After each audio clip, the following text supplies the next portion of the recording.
السيد أحمد الشرع رئيس الجمهورية العربية السورية يا كايدهم. النباح وصل لمرحلة السعار، جفت حلوقهم من النباح وينبحون وينبحون وينبحون، والسيد الرئيس أحمد الشرع يطير كالصاروخ. يعيبون عليه أنه دخل من الباب الخلفي.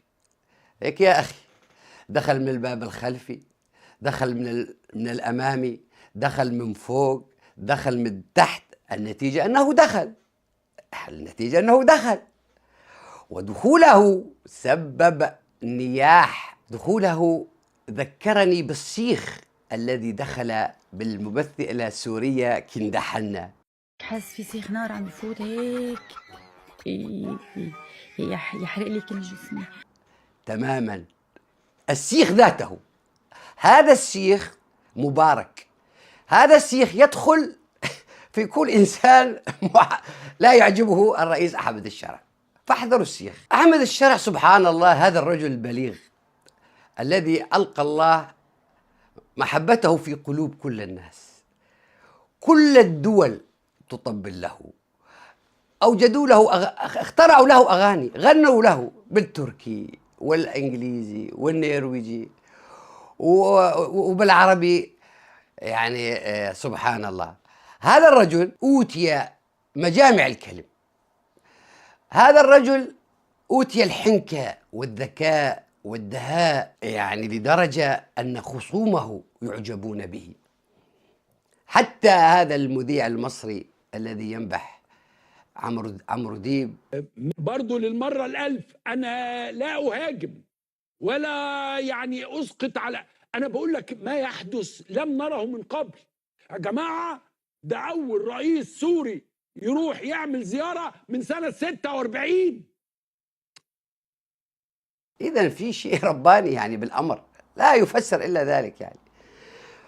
فمن ذكاء الشرع ينبحون عليه، فهو يرد بكلمة واحدة فقط. هم ينبحون شهور ويغنون بالنباح، وهو يرد بكلمة، يقول نحن لا نجيد اللطم والعويل. مباشرة شوف شيطة العراق ماذا فعلوا. ليش تحكي على اللطم؟ ليش تكسر لك عظم؟ وليش أيدت الظلم من تنطبيه تبيع القضية؟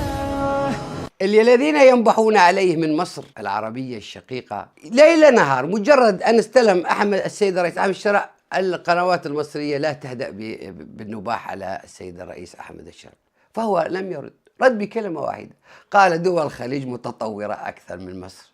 وهي حقيقة، يعني هي حقيقة، ليش ننكرها؟ وبدأ النباح وبدأوا ينبحون. رأيتم كيف يرد بكلمة كلمتين وتكون العاقبة والنتائج نووية. فكيف لا تريدوننا أن لا نحب أحمد الشرع ولا نطبل له ولا نشبح له؟ نحن كنا نقول يا أخي ما بدنا نشبح تا يصير وأنه دكتاتور عنا. أقول لك إذا كنتم أنتم أيها الفلول تشبحون لواحد فاسد لا يستحق أي صفة من صفات الشجاعة، وعندما جاء الرجل المناسب أحمد الشرع الذي يستحق هذه الصفات فسوف نطبل له ونزمر ونشبح ونبين صفاته، لأن هذه الصفات صفات حقيقية. فأحمد الشرع يا كايدهم. من حق المقهور